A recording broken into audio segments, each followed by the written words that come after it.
নমস্কার বন্ধুরা, চলে এসেছি এই মুহূর্তের গুরুত্বপূর্ণ আপডেট নিয়ে। কিভাবে স্টুডেন্ট কার্ডের আওতায় লোনের জন্য আবেদন করবেন দেখে নিন পুরো প্রক্রিয়া। উচ্চশিক্ষার জন্য পড়ুয়াদের সামনে নয়া দিগন্তের উন্মোচন করল পশ্চিমবঙ্গ সরকার। বুধবার মানে আজ সরকারিভাবে স্টুডেন্ট ক্রেডিট কার্ড প্রকল্পের সূচনা করলেন মুখ্যমন্ত্রী মমতা বন্দ্যোপাধ্যায়। সেই প্রকল্পের আওতায় 10 লাখ টাকা পর্যন্ত ঋণ পাবেন পড়ুয়ারা। ইতিমধ্যে শুরু হয়ে গিয়েছে অনলাইনে আবেদন প্রক্রিয়া। কিভাবে ঋণ বা লোনের জন্য অনলাইনে আবেদন করবেন দেখে নিন।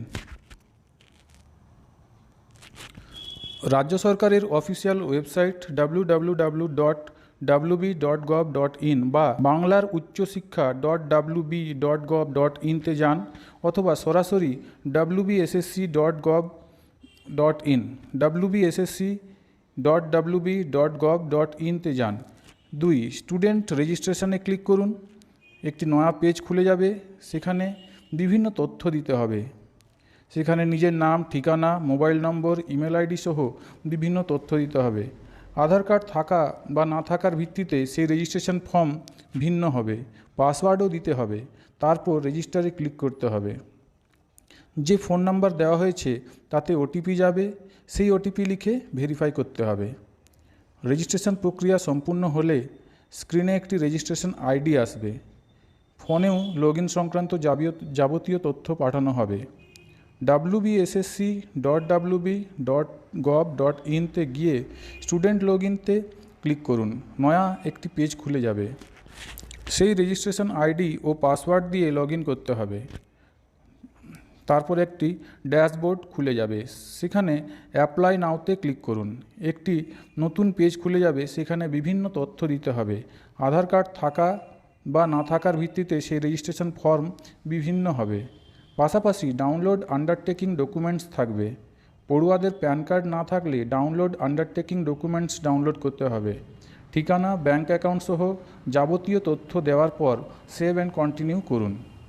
তারপর আবার একটি নতুন পেজ খুলে যাবে। আধার কার্ড থাকা বা না থাকার ভিত্তিতে সেই ফর্মও বিভিন্ন হবে।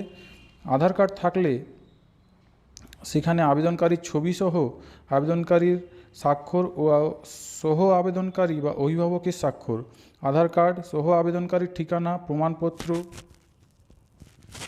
ভোটার আইডি, আবেদনকারীর ভর্তির রসিদের ছবি, প্যান কার্ড সহ আবেদনকারী বা অভিভাবকের প্যান কার্ড, আবেদনকারীর কোর্স ফি সংক্রান্ত প্রয়োজনীয় নথি আপলোড করতে হবে। যাবতীয় নথি আপলোডের পর সেভ অ্যান্ড কন্টিনিউতে ক্লিক করুন। এরপর আবারও একটি নতুন পেজ খুলে যাবে। সেখানে যাবতীয় নথি এবং তথ্য মিলিয়ে দেখে নিন। তারপর সাবমিট অ্যাপ্লিকেশানে ক্লিক করুন। কোনো তথ্য বা নথি পরিবর্তন করতে হলে এডিট লোন অ্যাপ্লিকেশানে ক্লিক করতে হবে। একবার সাবমিট হয়ে গেলে তথ্য আর পাল্টানো যাবে না।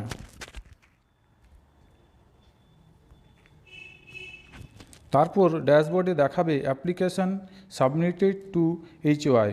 তার অর্থ হলো যে শিক্ষা প্রতিষ্ঠানের প্রধানের কাছেই আবেদনপত্র চলে গিয়েছে।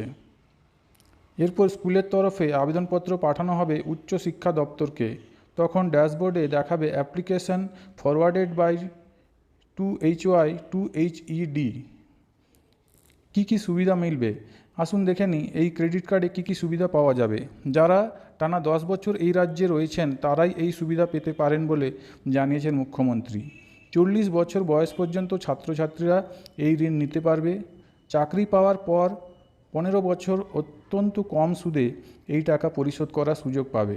10ম শ্রেণী থেকেই ক্রেডিট কার্ড প্রকল্পের সুবিধা পাওয়া যাবে। এই আবেদন প্রক্রিয়ার সম্পূর্ণ গাইডলাইনের একটি লিঙ্ক আমার ডেসক্রিপশন বক্সে পেয়ে যাবেন। সেখান থেকে ডাউনলোড করে সম্পূর্ণ আবেদন গাইডলাইন আপনারা দেখতে পারেন। ধন্যবাদ বন্ধুরা।